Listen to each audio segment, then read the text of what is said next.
Tere, head kuulajad ja vaatajad! Mina olen Birgit ja ma olen väikse kommunikatsioonispetsialist.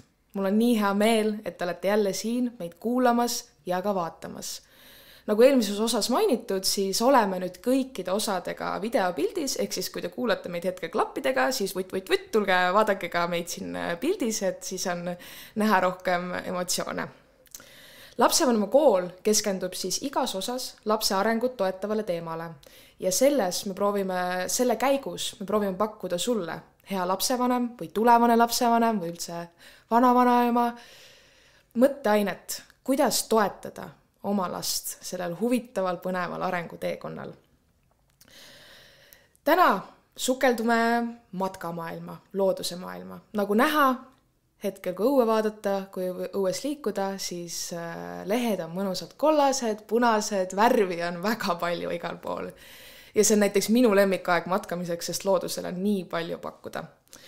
Ja kuidas ikkagi oma lapsega käia matkamas siin Eestis, välismaal ja kuidas üldse juba pisikesest saati on nii oluline käia looduses lapsega, olen kutsunud täna saatesse matkaentusiasti ja uitama rakenduse looja Karolin Nummerti. Tere, Karolin! Tere!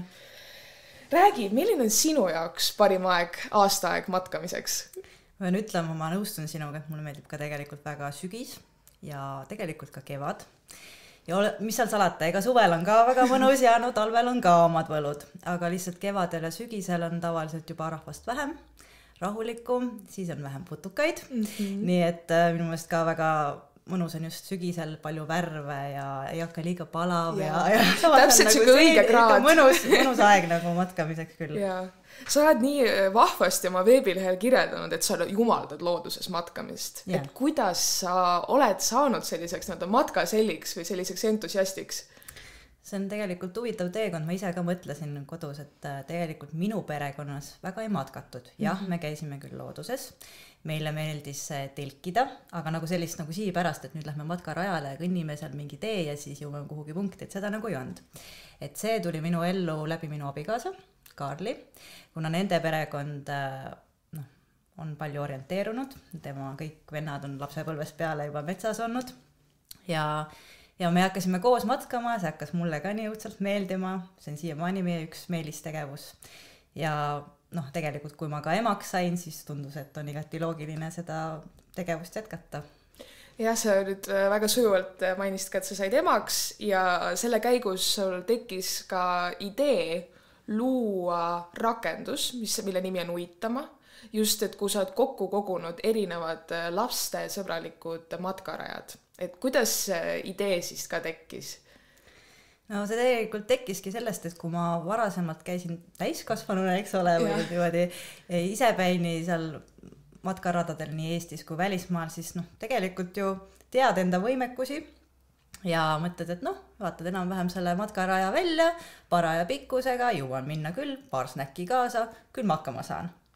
Aga siis, kui ma emaks sain, siis esiteks nii palju uut infot tuli peale üldse selle emaks saamisega seoses, et kõik need uneajad, siis need toitmise ajad, siis üleüldse kõik need riietused, et mis ilmaga selga panna.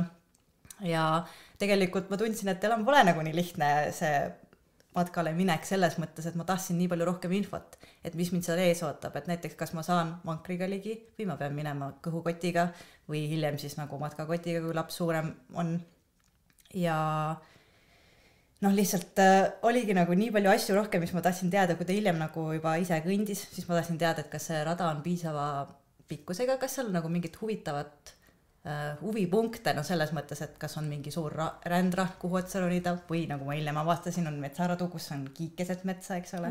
Et need on nagu sellised toredad kompekid, mis motiveerivad last ka, et lähme nüüd natuke edasi, siis meil on selline põnev asi seal ees ootamas.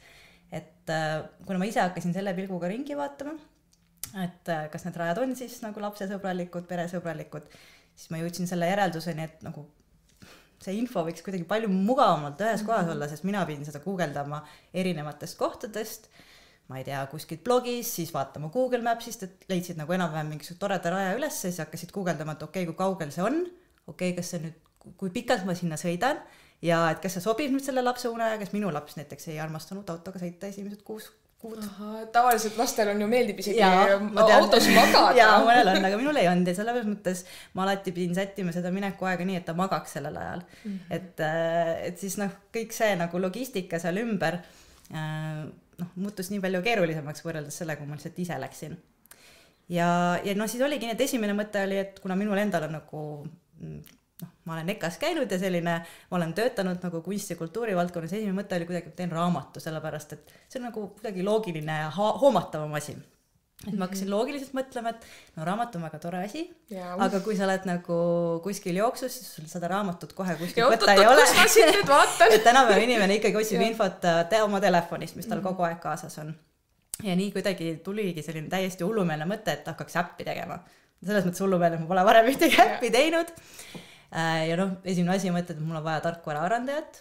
Õnneks mu abikaasa on tarkvaraarendaja. Sain teda nagu moosida selles osas, et ta tuleks mulle appi. Aga siis oli see, et on vaja seda hakata kujundama. Tegime mingid esimesed prototüübid tegelikult ainult nagu arvutis vaatamiseks. Läksin näitasin osadele tuttavatele, mis nad mõtlevad. Sain väärtuslikku tagasisidet, mis toimib, mis ei toimi. Nendest mõtetest, mis mul oli. Aga siis edasi ma jõudsin ikka selleni, et tore küll, paberi peal joonistada, aga võiks osata nagu arvutiprogrammides ka kujundada seda äppi, siis ma läksin õppima UX-i ehk eesti keeles siis kasutaja kogemust, kuidas seda nagu kujundada.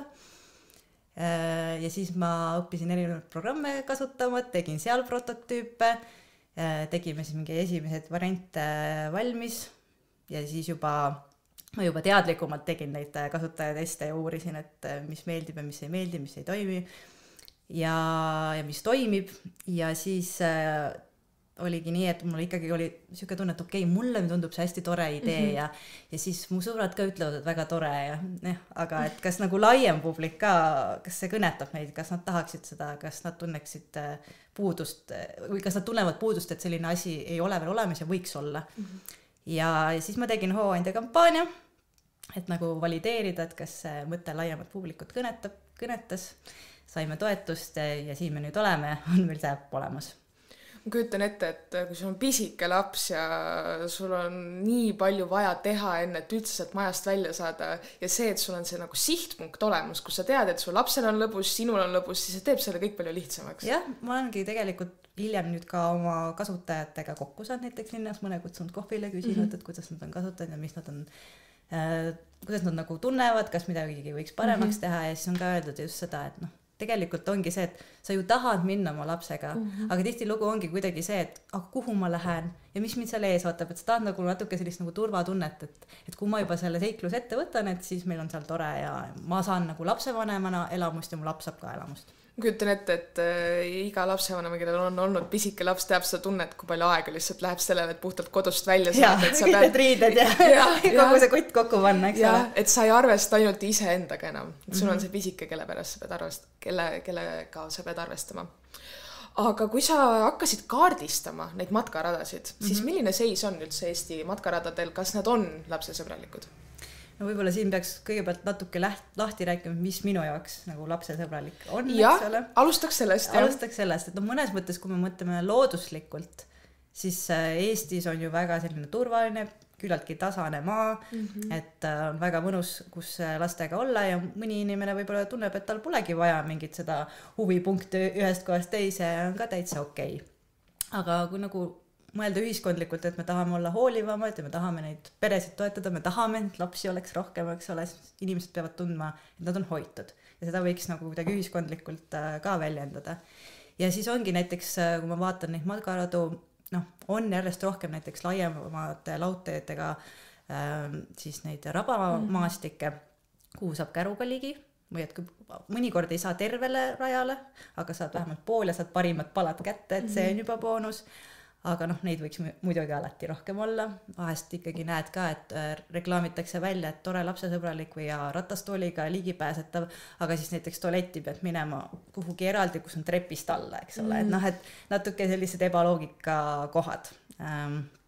Ja kui nagu rääkida sellest poolest, et kuivõrd vaheldusrikkalt need on tehtud, et mõnikord on ka see jama, et pool teed on kuskil mööda kruusateed, et suvisel ajal ega tegelikult ei ole väga tore, et lapsega jalutada seal maantee ääres ja auto sõidab mööda kõik tolmutab, et vahepeal läheb metsa vahele, vahepeal on kruusa peal, et siis mõnikord ma olen ka nagu ümber mõtestanud mingid rajad, et kas või lähed natuke jupp tagasi, aga saad mööda metsa vaheteed liikuda. Ja hästi äge on ikkagi, kui ma näen, et rada kujundades on mõeldud lastele. Et ma olen toonud välja ka seda Püha Soobiku rada seal saarel, eks ole. Et seal on nagu see nii tore, et ongi mõnes mõttes nii lihtne idee, et sul on mingid puupakud ja need on üksteise otsa laotatud ja siis ongi see mingi punkt, kus laps jõuab sinna, ma saan midagi siin ehitada. Midagi, no kohe nagu lapsed ju õpivad läbi mängu ja kui nad saavad niimoodi kehaliselt seda infot endasse, siis nad õpivad palju rohkem või on sul mingi lahe nagu ongi parvetamine üle mingi veetakistuse või näiteks Karula rahvuspargis, et Ähijärve rajal on pandud sellised puupakud, kus on linnumunad sees, et saab lahti teha, vaadata, et selle linnu ja selle linnu muna ja nii on ju palju lihtsam õppida, sest ega me tavaliselt ei näe neid lindude mune, et jah, ma selles mõttes mõtlen, et võiks rohkem isegi seda niimoodi läbi mõtestada. Sest tegelikult loodus on ju täielik mänguväljak lastele. Jah, tegelikult teisest küljest võiks öelda, et lapsed on nagu loovad, et anna käbi kätte ja küll nad juba midagi leiutavad, aga samas jälle mõne inimesega rääkides on tulnud välja just see, et laps kõnnib ja tal on, mul on igav, lapsevanemal võib-olla pole ka kohe esimesena ideed, et mis siis võiks nagu, kuidas seda võiks aktiveerida. Et sellisel juhul jälle väga aitab, kui see rada juba on niimoodi läbi mõtestatud, siis saab ju lapsevanem ka öelda, et natuke veel ja siis meil on järgmine huvitav asi ja ta ei peagi võib-olla ise kogu aeg kõike välja mõtlema, kuidas seda rada huvitavamaks teha nii-öelda. Kusjuures mina ei ole isegi sellistel matkaradadel käinud, kus on mõeldud lastele, et ma kujutan ette, et lastel võib olla kohutavalt igav, kui on ainult mingi laudtee, ülipikk laudtee. Pikalt üks sirge, eks ole. Ja kuhugi ei saa astuda. Ja see on veel selline kahe laualine mitte raudtee, vaid laudtee, et kui sa nagu kõrvale astud, et siis oled juba soos, eks ole. Et jah, seal võib küll olla see, et võiks nagu midagi põnevamat olla. Üks asi, mida lapsevanem saab teha, on ju, et ta saab lugeda neid infotahvleid ja sellega, aga need on ka vahest natuke nagu liiga puiselt või liiga teaduslikult esitatud ja see on nagu, kui sa otse seda loed, siis laps ei saa aru, et sa pead ikka natuke lihtsustama seda. Ja äkki teda ei huvitagi sellel hetkel see, et see on nagu väga keeruline. Kui paljudel matkaradadel sa oled käinud Eestis? Kas sa võid öelda, et peaaegu kõik on käidud? Ma kindlasti arvan, et ma olen igal pool käinud, eks lõpuks on ikkagi see, et sa oma kodust, need kohad on sul lähemal ja seal sa käid rohkem. Ja on kindlasti kohti, kus mina pole kunagi käinud, eks ole. Aga ma ei tea, mingi paar aastat tagasi ma lugesin, siis oli juba üle 50 raja käidud. Viimasel ajal ma ei ole enam tegelenud sellega, et ma loen, et ma tean, et praegu ka äppi on jõudnud mingi circa 50 rada, aga ma arvan, et nüüd peaks sinna 100 kondi juba märkima küll, et ma lihtsalt pole jõudnud veel selle täiendamiseni. Eestis on lihtsalt nii palju metsa ja loodust, kus saab avastada. Ja tegelikult ongi, et mõnikord isegi on see, et kui sa vaatad RMK lehelt, et issand, nii pikk rada, 15 kilomeetrit, sinna küll lapsega ei lähe, aga tegelikult ka seal on mingid lõike, kus sa saaksid nagu lähemale autoga, saaksid selle väikse osa ära teha ja sa saad nagu need parimad palad kätte. Mis need on siis need parimad palad? Et ongi need kohad, kus lapsel on tore ja lõbus.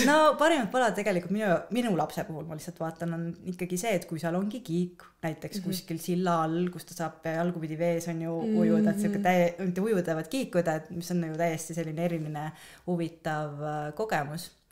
Või et saabki kuhugi mingi suure kivi otsa ronida, eks ju, kus on redel. Või ühesõnaga, et kui seal on ikkagi nagu sellist mängulist elementi või on näiteks keegi metsa alla mingisuguse onni teinud, see on nii huvitav sinna sisse ronida, et ikkagi kus on nagu mingid huvitavad või isegi on madalseiklusparke pandud nagu metsa sisse, et jällegi mingisugune selline mänguline element ja kui seda ei ole, näiteks Soandul on ka muinasjuturada, siis sa saad lugeda mingit muinasjutte hoopis või kui seda ei ole, siis on ju geoveitluse variandid, mis teevad ka natukene nagu seikluslikumaks seda, sest et võib-olla kui laps mõtleb, et see on lihtsalt matk, et see on lihtsalt kõndimine, siis see ei ole tema jaoks nii huvitav, aga kui sa selle teed tema jaoks kui seikluseks, siis ta on kindlasti palju rohkem põnevil sellest. Ja kuidas sinu laps, ma saan aru, et puhtalt ju sellest kogemusest, et sina said emaks, sa tegelikult ju lõid selle äpi, nagu sa rääkisid. Et kuidas sinu laps suhtub matkamisse? Tema suhtub väga hästi ja minu üks suurim nagu tõestus sellele oli siis, kui tal oli 4. sünnipäev ja ta pidi oma soovi soovima, ta puhus ja vaikselt sosistas rohkem matku. Ja siis ma olin küll, et jess, et kõik see vaev ja töö, mis alguses ju tuleb teha, et kui nad alles hakkavad kõndima, siis nad ei liigu nii kiiresti, ise tahaks juba nagu minna ja teha seda nagu ikka oma 5 ja 6 kilomeetrit täis, aga sellest pead täiesti lahti laskma, et oledki seal, et aega on, uitame just nimelt. Ja siis järjest rohkem ta kõnnib, järjest ta rohkem suudab, et tegelikult kuna minul oli sünnitusjärgselt kõhulihast ja diastaas, siis oligi nii, et kui me olime 6 aega Madeiral ja ma tahtsin temaga kahekesi minna, varem oli nagu abikaasaga rohkem kaasas, siis ma nagu ütlesin talle, et nii, sa oled 3-aastane, mina sind ei jõua tassida. Kui me lähme selle seiklusele, et siis sa pead ise saama hakkama. Ja ta mitte kordagi pole pärast seda küsinud ka enam sellest, ta teab, et mina ei jõua teda tassida. Et siis ongi nii, et kui me ära väsime, siis me puhkame lihtsalt, eks ole. Aga lihtsalt ajas ongi see, et mida rohkem sa käid, seda rohkem ta on sellega harjunud ja ta suudab ka väga pikki nagu vahemaid juba kõndida. Ma olen kuskil silmasin, et ta suudab äkki 8 kilomeetrit juba jalutada või see... Tegelikult meie kõige pikem on 11 kilomeetrit olnud. Kõva sõna. Jah, 7 tundi matkas terve päev, aga seal olid sees kõik need pausid, kus me istusime rannas, joonistasime, vaatasime pilvi, vahepeal oli mingi nii väsinud, et lihtsalt siruli pikali maas ja mõtlesin, et ei tea, kas me jõuame enne välja, kui hakkame varaks minema, aga ikka saime ja saime hakkama. Ma saan aru, et siis lapsevanemale ka sellist rohkem sellist ka endal tekib seda nagu aja maha võtmist, et sa ei saa seal matkal niimoodi kiirustada enam, et top-pops jookseme tunni ajaga sellega läbi. Ja ikkagi tuleb nagu endal ka see nagu mõtteviis sättida nii, et kiiret ei ole. Ja võtadki nagu aja maha, et ei vaata kogu aeg kella. Muidugi... Millal me jõuame juba? Jah, ma saan aru, et kui laps on väiksem ja uneaega, ta on nagu olulisem, siis sa vaatad natuke rohkem seda kella ja pead sellega rohkem arvestama, mida suuremaks laps saab, seda vähem sa pead nagu selles rütmis oma asju sättima. Aga ikkagi nagu see mõtteviis peab olema selline, et aega on. Siis ei lähe nagu, ei teki sellised, pane endale neid ootuseid, et nii täna lähme, meil peab kindlasti 6 kilomeetrit täis saama või 5 või 3 või nii. Ja mis siis, kui ei jõua tervet teha? Lähete tagasi, ikkagi olete olnud õues, ikkagi on olnud mõnus aeg, et selles mõttes. Aga kas sul oli ka alguses raske niimoodi sellele muutusele otsa vaadata? Ma sain aru, et olid abikaasaga enne suured matkad, ma usun, et kilomeetrid oli palju ja kindlasti oli selline põnev matkake, aga et kuidas sa ise selle muutuse endas nagu tegid? No ei tea, tegelikult ma pean ütlema, et alguses oli küll ja kui tahedam ilm ja seisad seal, siis nagu tahaks juba edasi liikuda. Aga lõpuks ma kuidagi nagu lasingi sellest lahti, et see ei ole nagu matk, millest nagu see sõnaga uitamine, et see ongi nagu selline kulgemine ja olemine, et mis siis, kui ei käi need kilomeetrid, et siis oledki lihtsalt metsas. See on ju ka mõnus. Ja see on ka hea nii füüsilisele kui ka vaimsele tervisele. Täpselt. Kuidas sa oled ka täheldanud, et näiteks sinu mis on need plussid, et sinu laps on nii palju õues ja nii palju aega veedab just seal looduses? Ma arvan, et see üks pluss on see, et ta tegelikult saab aru, miks on loodust vaja. Et seda elurikkust ja ta nagu väga hoiab seda. Ma arvan, see lasteaias ka neil tegelikult olnud, et kui me käime looduses, siis kuskil prahti näeb, siis kohe tuleb üles võtta see ja ära koristada. Ja meil on nagu selline, minu laps on hästi selline, talle meeldivad rollimängud ja nagu sellised fantaasiamängud ja et kes mida teeb ja mõnikord, kui ongi pikem lõik, ei ole neid huvipunkte, siis me natuke nagu mängime neid rollimänge. Ja meie üks põhimäng on see, et mina olen emake maa. Ja siis ma nagu räägin, et tere, et sa tulid ja tore, et sa jälle siin oled ja tegelikult üks kord oli ka selline juhtum, kus ta vist mingid murdis oksi ja ma lihtsalt võtsin kuidagi selle rolli, aga miks sa seda teed? Et ma emake maa, et miks sa neid nagu murrad? Ja täiesti ootamatult mu laps hakkas niimoodi nutma ja ma olin nagu ehmusin ka ära, et kas ma nüüd nagu, miks sa nutad? Mul on lihtsalt nii häbi tunne.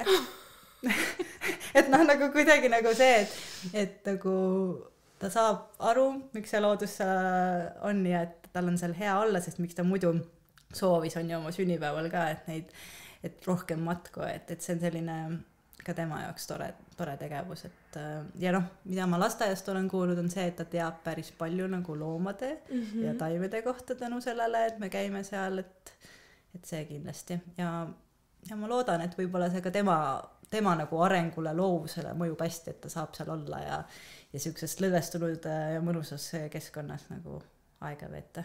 Mulle meeldib see ütlus, et kuidas saab laps üldse austada loodust, kui ta ei käi seal, et ta ei õpi seda nii-öelda, ta ei saa seda sidet loodusega enne, kui ta võib-olla näeb seda ainult piltidelt või videotelt, aga peab seal päriselt panema käe maha, panema näpud mulda nii-öelda ja olema seal. Ja no täpselt mina arvan ka, et kui me praegu räägime sellisest kliimakriisist ja kõigest sellest on ju, mis maailmas on ja elurikkusega kaost, et kuidas saabki keegi armastada midagi, millel tal ei ole suhet.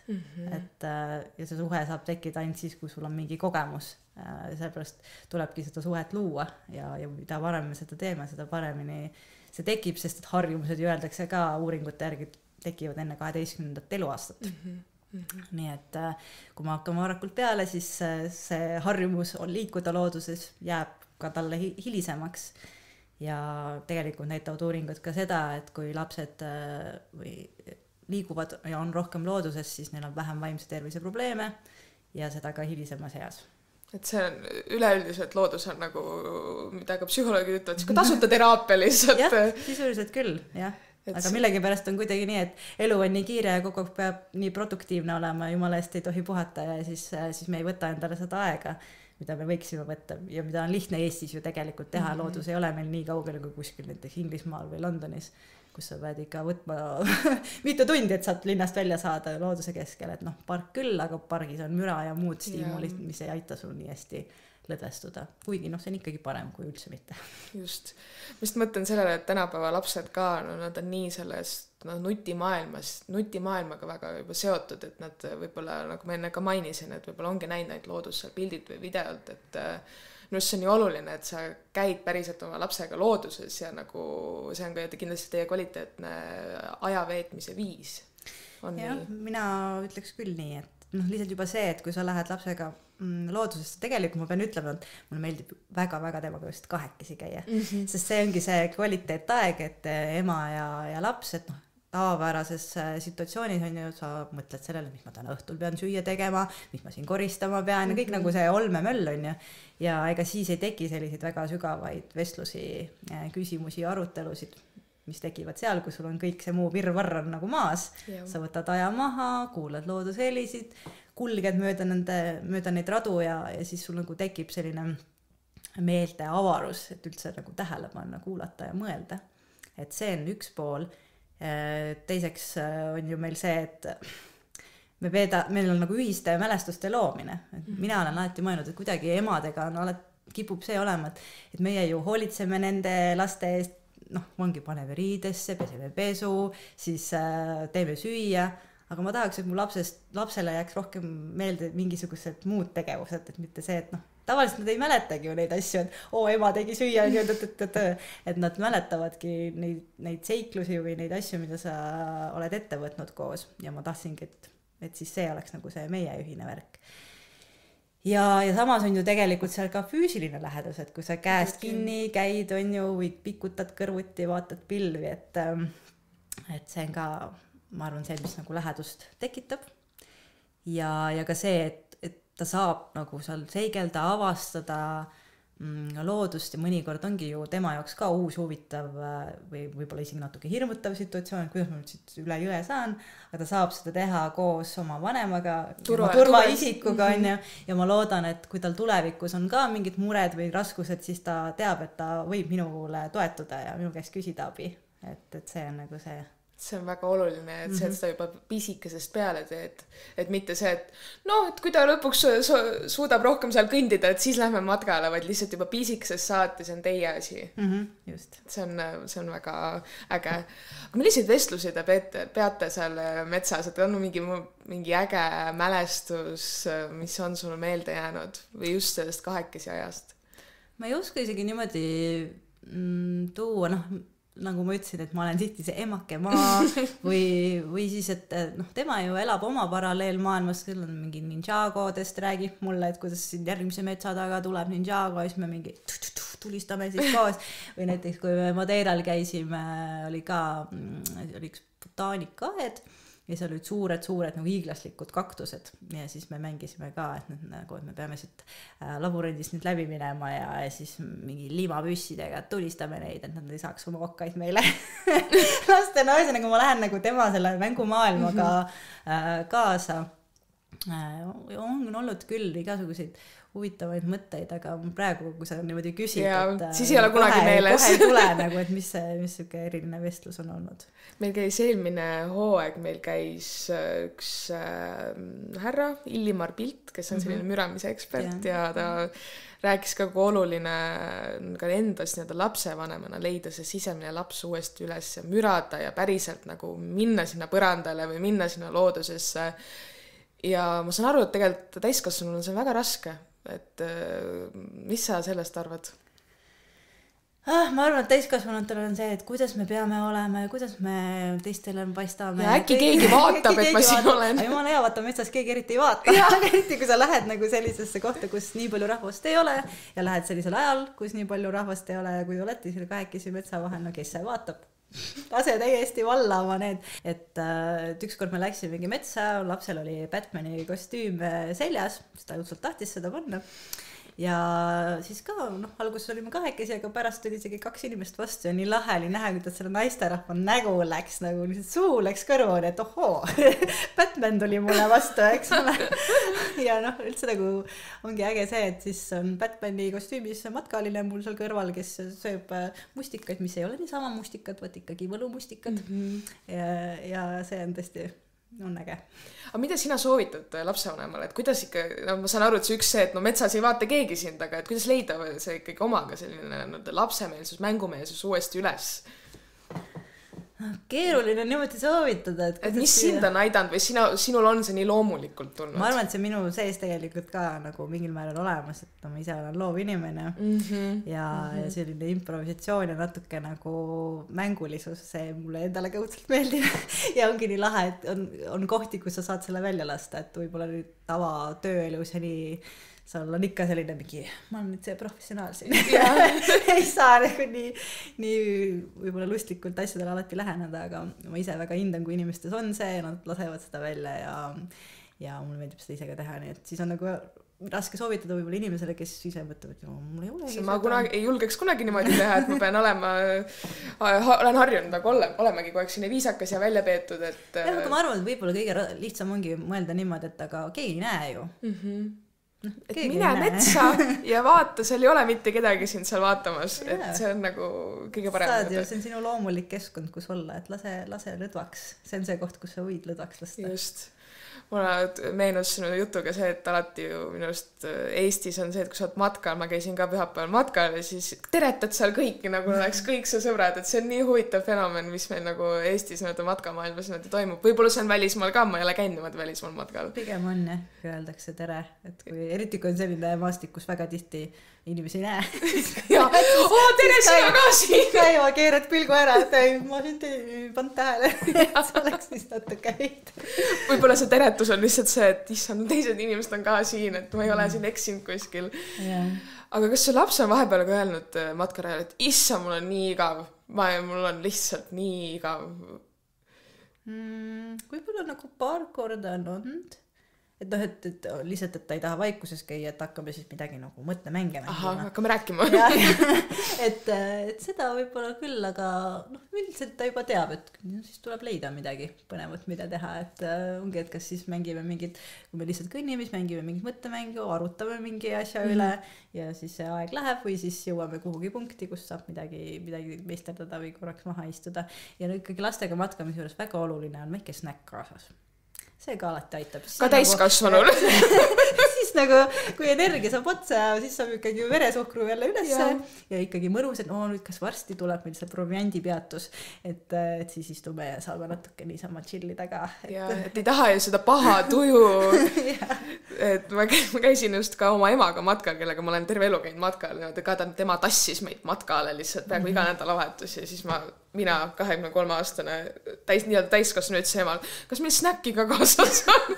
Ikka see nagu meeles, et me ootame seda hetke, kus see snäkk tuleb. Aga see on ju ka mõnes mõttes nagu selline ühiste hetkede loomine, see toidu jagamine, et sa nagu istud, et noh, alati ei ole aega seda lõket seal tegema hakata, aga lihtsalt juba see, et nii, me nüüd istume, korraks sööme, et räägime, et see on ka just väga hea nagu see sideme loomise koht.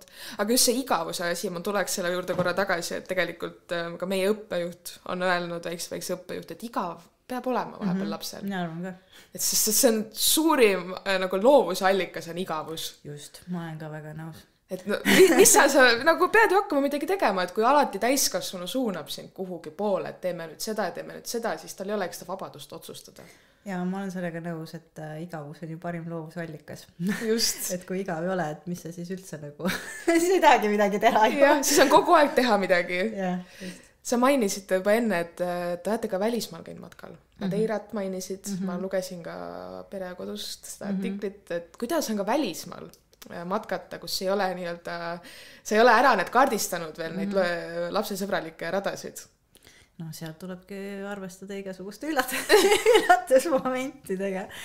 Aga noh, samas ma arvan, ma ei tea, minu meelest on niimoodi, et kui lapsel on ka uus keskkond, noh, nagu kõik on uus, siis tal on ju ka nagu põnev ja täiskasvanu täpselt samamoodi.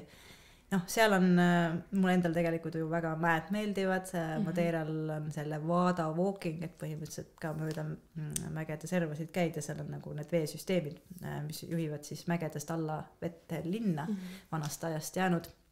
Ja noh, seal muidugi jälle pead vaatama mõned välismaalased, kus on nagu, ütleme nii, et Inglismaal, kus on health and safety on nagu number 1, siis need küll pööritust silma, et issand nagu lapsega siia tulete, et nagu mis asja.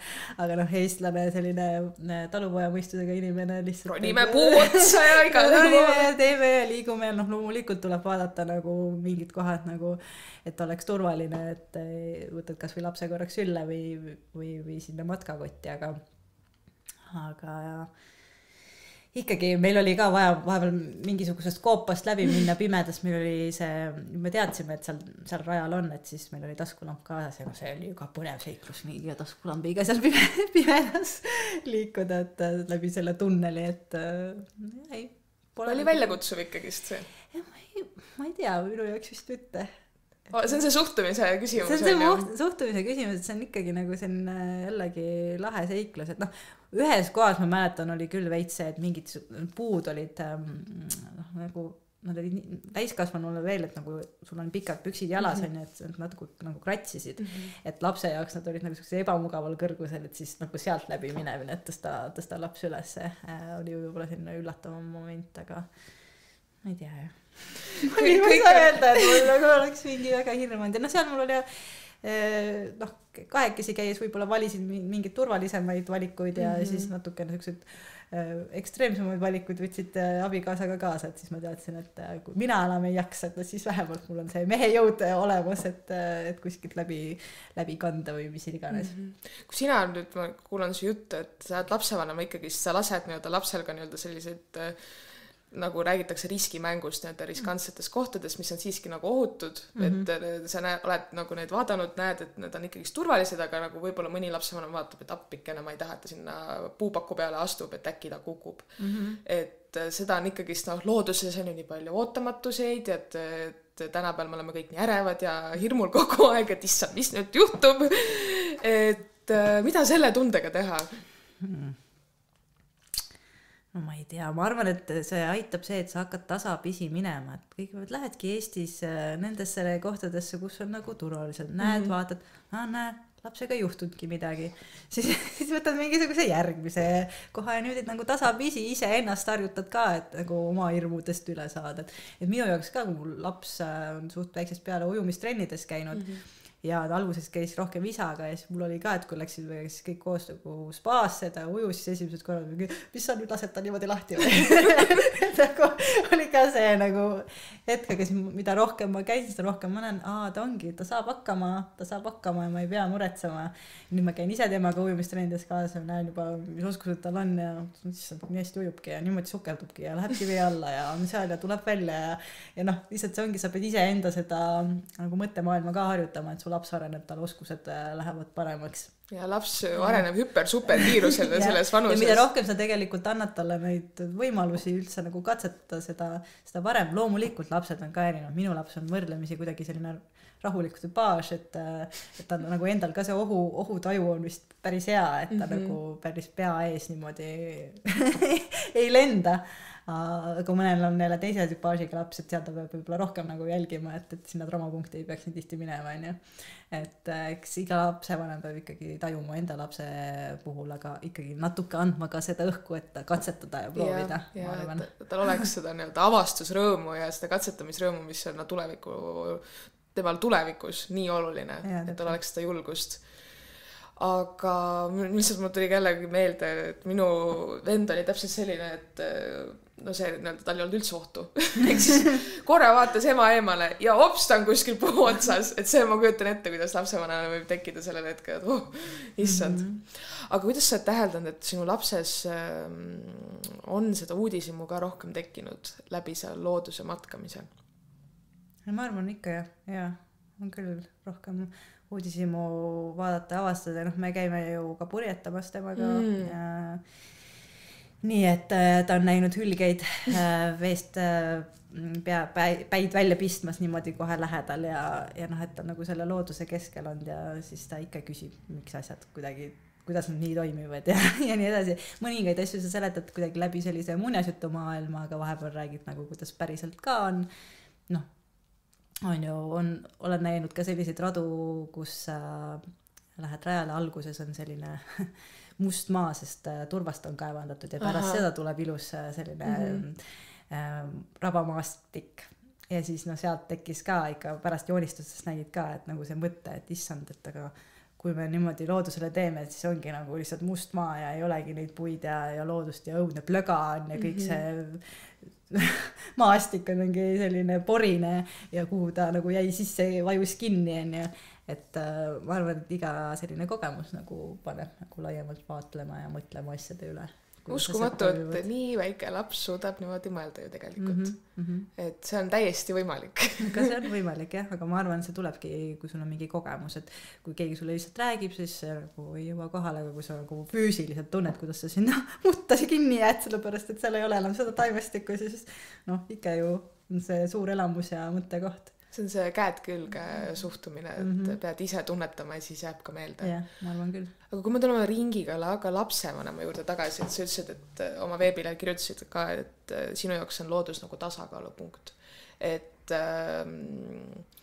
kuidas lapsevanem saab ennast toetada läbi seal looduse matkamise? Et võib-olla ka isegi käib sul üksinda, et ei pea iga kord last kaasa võtma. Ja ei pea, isegi mulle selle äpi kontekstis on öelnud mõned täiskasvanud, et ma ei tea, ma käisin oma naisega ka väga ägedad kohad. Mul on juba lapsed nii suured, aga mulle väga meeldis on see rada. Aga miks ikkagi sinna loodusesse minna, sest väga paljud teadusuuringud on näidanud, et see mõjub meie füüsilisele ja vaimsele tervisele hästi. Tegelikult mina mõtlen, et see tervis on nagu tervik, et vaimne pool ja füüsiline pool mõlemad mõjutavad üksteist, aga kui me nagu niimoodi duaalselt läheneme, siis füüsilisel tervisele see, et me liigume, meie lihased saavad tööd, meie süda pumpab paremini, verid ja veresoonkonna haiguseid on vähem, kui me liigume. Meie uni on parem, sest me saame päevavalgust ja see mõjutab meie seda ööune rütmi.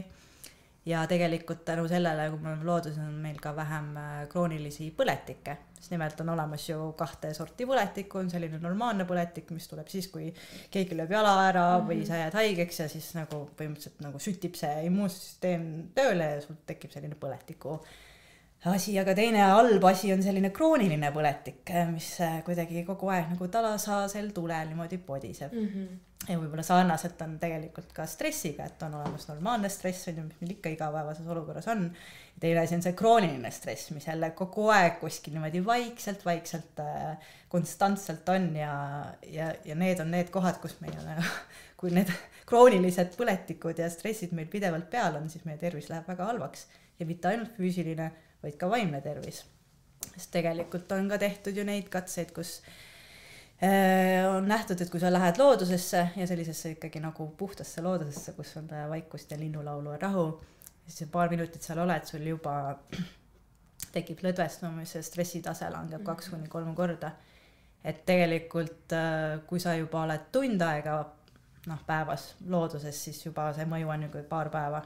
Ja kui sa oled 3 tundi, siis see mõju on nädal aega, et meil ongi ju see, et meil on see autonoomne närvisüsteem, et meil on sümpaatiline ja parasümpaatiline. Sümpaatiline on siis, kui me oleme stressis, parasümpaatiline on siis, kui me oleme lõdvestunud ja normaalses olukorras meil käib see niimoodi üles, vahepeal üks, vahepeal teine ja siis on asjad nagu tasakaalus. Aga kuna meie oleme ennast tänapäeva ühiskonnas pannud nagu kinnistesse hoonetesse, liigume autodega ja kogu aeg stressitase on kõrge, toitumine pole hea, uni pole hea, siis ongi see, et meil on nagu pidevalt see sümpaatiline ja me peame rohkem seda parasümpaatilist ehk siis seda lõdvestunud olekut endasse tooma, ehk siis see on see põhjus, miks me peaksime looduses käima, et meie vaimne tervis oleks tasakaalus ja et meil ei tekiks sellist nagu vaimset väsimust ka, mis meil tekib, kui me vaatame kogu aeg arvuteid, digimaailma ja see tegelikult ei mõju kuidagi hästi ka meie loovusele, kui me oleme nagu nii stressis, ärritunud ja väga paljudel inimestel on ju tegelikult ärevusprobleeme, et statistika näitab seda, et 60% täiskasvanutest ja 75% lastest pole füüsiliselt piisavalt aktiivsed. Igal 5. Eesti täiskasvanul on mingi vaimse tervise probleem ja noortega oli vist see, et 10–19 aastaste seas igal 7. on vaimse tervise probleem, et see nagu läheb ja läheb, et kui me saame midagi teha iseenda jaoks ja see on ju see lihtne tegemine, minna see tund aega loodusesse või 3 tundi nädalas korra, nädalavahetusel sellel pikemale käigule, siis minu meelest seda võiks teha. Ja see ei ole tegelikult ju ainult see täiskasvanu, see on ju ka laps, kes kõik selle endasse omandab, selle harjumuse, et siis ennast nagu hiljem seeläbi toetada. Jah, sest ka laps on ju siuke käsne nii noorena, et kui ta on ka selle stressi maailmas ja stressi tasemes ja kui sul ka lapsevanem on stressis, siis see nagu kompott, mis ei ole nagu kunagi hea. Et lihtsalt kui lähete koos sinna loodusesse, tegelikult on öeldud, et kas või väljas, käi väljas päevas 20 minutit, lihtsalt kas või see. No muidugi ka, jah, kui sa elad linnas ja sa astud välja ja sul ümber on autod niimoodi, no see ei ole eriti nagu mõnus, aga jah, et just see, nagu sa ütlesid, et nädalavahetusel võtta just see pikem aeg. Ja tegelikult on ju ka see, et kui kellelgi on aed, siis pane kas või näpud mulda, ole seal nagu taimede ja looduse keskel, et ma just hiljuti lugesin ühte väga huvitavat uuringut, et mullas on siuke mullabakter, mis kui sa sellega kokku puutud, siis see on põhimõtteliselt nagu antidepressandina toimib, et seda serotoniini ja kõike seda dopamiini head õnnehormooni saab juurde, et miks mitte kasutada neid võimalusi, kui need on meile kuidagi evolutsiooniliselt, nad tekitavad meil sellist head mõnusat tunnet, sest et ajaloost loodus on olnud meie kodu, on ju. Ja me lihtsalt, kui me läheme sinna looduskeskkonda või me oleme seal, me juba rahuneme ja meil juba on mõnusam. Et kõik see meie ümber on olemas ja siin Eestis on ju see veel eriti nagu mõnus, aga lihtsalt me kuidagi oleme ära unustanud sellega, et me oleme loodusest nii kaugenenud ja me oleme sellest nagu oma igapäeva virvarris ja me ei võta seda aega, et lõdvestuda ja puhata. Ja alati on selline tunne, et mul ei ole aega, mul on vaja pesu pesta, mul on vaja seda teha, mul ei ole nädalavahetusel selleks aega. Jah, aga tegelikult vahest ma mõtlen, et ka tööandjad võiksid sellest nagu rohkem mõelda, et kui sa nüüd, et kuidagi me mõtleme, et me teeme hullult hästi, me teeme nii paljud head tööd, kui me oleme kogu aeg seal arvuti taga, et me oleme hästi produktiivsed. Aga anna oma töötajale see tund aega, et las see lõuna olla natuke pikem, las ta teeb väikse värske hudiu lisaks sellele, et ta natuke sööb rahulikult, mitte nagu kiirestades ja ahmides. Ja see inimene on tegelikult palju produktiivsem ju. Olen täheldanud, olen produktiivsem tõesti, et kui sa isegi kas või vahepeal tunned, et pea lihtsalt jookseb, kõik jookseb kokku siin ajus ja sa näed, et see ei ole enam nagu, ma ei tea, loov või produktiivne, siis reaalselt see 15 minutit natukene ringi päiksega ja sa oled, või kui on päikest, siis see mõjub, väga hästi mõjub. Ja tegelikult mõjub isegi sellest täiesti sügiskaamuses, mis meil varsti tuleb selline haljapime aeg, aga isegi siis on vaja ikkagi olla värskes õhus ja natuke liikuda, lasta oma ajul puhata, et sellist nagu üleväsimust ei tekiks. Sa mainisid nüüd sujuvalt seda ka seda pimedat novembrit, mis on meil tulemas, mida kõik kardavad, et issand, mis ma nüüd teen. Et enne meie kirjavahetus ka sa mainisid, et inimesed pigem siis, kui saabub november, siis nad käivad vähem looduses matkamas. Ja no üldiselt, kui sa neile ütled novembris, et hakkame kõik vaatame käima, siis nagu võib-olla kohe nagu sellist entusiasmi ole, kui ma ütlen seda kevadel, siis on kõik kohe välja, sest linnud ju laulavad, päike paistab see juba automaatselt, pärast seda pikka pimedat aega kõik tahavad minna õue. Aga jah, tegelikult ju ongi täpselt see, et uuringud on näidanud, et lõpuks pole vahet, et lähed seal natukele sombusel ajal ka välja, ikkagi see taastab ja hoiab sind. Ja ega seal on ju ka omad võlud, et okei, kõige ilusam aeg praegu, kui kõik läheb värviliseks ja päikseline ja mulle ka meeldib. Ja siis tuleb natuke selline udune ja hallikas aeg. Ja seal on ka oma ilu, see on nagu kuidagi selline sissevaatamise aeg, et kõik lähebki nagu rahulikumaks looduses, kõik nagu tõmbab niimoodi alla ja tegelikult võib-olla inimesed seespidi ka nagu tõmbavad rohkem sissepoole, et ei ole nii sotsiaalselt kogu aeg igal pool väljast, no siis tuleb see jõuluaeg, mis meil jälle kõik need peod käima tõmbab, aga miks mitte nagu lastagi olla endal natuke rahulikumalt. Ja see on ka suhtumise asi, et kuidas sa võtad seda nii-öelda novembrit, et kas ta on kui õudne ja vihmane või see on nii lahe. Jah, aga muidugi ma ütlen, et seal on oluline ka see, et sa paned endale vastavad riided selga, et sa seda rohkem naudiksid, et kui sa ikkagi käid sellistes jalanõudes, et jalad külmetavad ja on märjad, no siis sa mõtled küll, no mis asja see Karolin siin saates rääkis maru mõnus, no ei ole mõnus. No siis ei ole nii mõnus, eks ole, aga kui sa paned endale vastava riietuse, sul on soe, sul on hea seal olla, siis lõpuks pole vahet. Et alguses võib tunduda, et ma tooksin soojas toas pigem olla, aga kui sa juba seal oled, ma võin täiesti kindlalt sulle lubada, et sa ei kahetse, et sa sinna läksid. Kõige ju raskem asi on see päriselt sealt majast välja saamine. Kõigega, kas või kui sa lähed mingit muud trenni tegema või sa lähed loodusesse, et see mõte, et appikene ma pean ju sinna sõitma ja ma pean seal nüüd olema, aga kui sa pole seal, siis sa lihtsalt... Aga minu meelest hea nipp on see, et sa mõtled eelmisel päeval selle välja, et ma lähen sinna, paned asjad kõik valmis ja hommikul on uksest välja ja ei olegi mingit mõttekohta, et ei tea, kas ma ikka hakkab minema. Alati ka minu arust on hea kaasata kedagi oma matkale, siis sa oled nagu ka see ühine vastutus, et te peate koos sinna matkale minema lõpuks. Ja, seda küll. Aga võib-olla lõpetuseks, kuna oktoober on tõesti hetkel nii ilus, ma kõnnin ringi naeratusnäol millegi pärast iga päev. Millised matkasoovitused, matkakohad oleks, mida sa pakuksid meie lapsevanemale, kes seda kuulab, et mõtleb, et äkki selle nädalavahetusel ma tõesti lähen matkale? Nüüd sa mõtled sügisesse? Just, praegu sügisesse. Mulle endale sügisel meeldib tegelikult Kurtna kant. Ida-Virumaal, seal on palju erinevaid järve, siit neid leiab sa täpist kenasti üles ka. Nüüd kui ma ütlen siin lähedamaal, minu lemmikkant Käsmu, see minu meelest igal aastal ilus, ükskõik kas lähed talvel või sügisel ja praegusel ajal on veel lihtne, kõige keerulisem aega võib-olla see ülemineku aeg, kus hakkab jäätama ja siis on vesi ja jäätab, et siis nagu lihtsalt pigem soovitaks mitte neid kitsaid lauteid, kus see jää niimoodi peale võib-olla kinni jääb ümaralt ja libe ka, või kui minna sinna, siis pigem panna need jääd allad, et libisemist ei oleks. Et need aitavad väga hästi. Aga ma mõtlen nüüd veel kohti, kus oleks just nüüd siin sügisel ja tegelikult Keila joakandis on ka väga ilus, sest seal on ju kõik see värvid ja siis on see kosk ja juga, et seal on kindlasti väga mõnus, ma mõtlen Rabad, Jalase, võib-olla kus pole väga palju käidud, võiks minna, et seal on selles mõttes küll kitsas laute, aga seal on võrk peal, et siis ei lähe ka nagu nii libedaks. Et võib-olla need soovitused siis. Et pange need ilusti nüüd siis kirja ja kui kirja ei pane, siis tehke Uita Mäpp lahti ja leiate sealt väga soovitame kindlasti vaadata Uita Mäppi, me paneme ka lingi alla Karolini veebilehele, et sealt saate uurida tema lugu. Aga aitäh, Karolin, et sa tulid, jagasid oma kogemust, väga tore. Mina sain küll inspiratsiooni ja ma loodan, et ka teie saite inspiratsiooni minna välja loodusesse matkama ja kes teab, äkki teil hakkab see veel rohkem meeldima. Seega näeme juba järgmine kord, nii et head matkamist!